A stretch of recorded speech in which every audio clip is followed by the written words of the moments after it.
வாழ்க்கையில் எண்ணிலடங்கா கஷ்டங்களையும் தடைகளையும் அனுபவித்து வரும் மனிதர்களுக்கு உறுதுணையாக விளங்கி அவர்களுடைய கஷ்டங்களையும் தடைகளையும் தகர்த்தெறியக்கூடியவராக திகழ்பவரே முருகப்பெருமான். முருகப்பெருமானுக்கு என்று பல மந்திரங்கள் இருக்கின்றன. அவற்றுள் மிகவும் முக்கியமான மந்திரமாக கருதப்படுவதுதான் இது.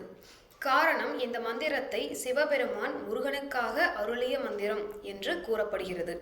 அவ்வளவு சிறப்பு வாய்ந்த இந்த மந்திரத்தை நாம் செவ்வாய்க்கிழமை தோறும் சொல்லும்போது நம்முடைய வாழ்க்கையே மாறும் என்பது மறுக்க முடியாத உண்மை.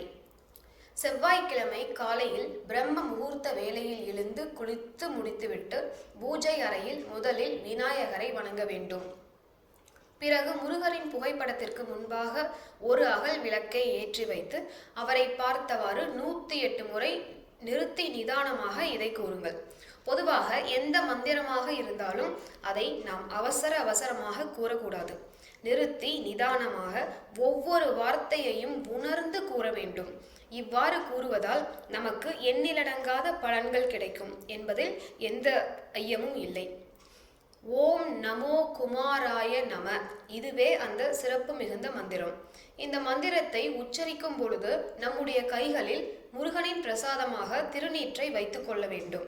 108 முறை கூறிய பிறகு அந்த திருநீற்றை தனியாக ஒரு டப்பாவில் போட்டு சேகரித்து வைத்துக் கொள்ளலாம்.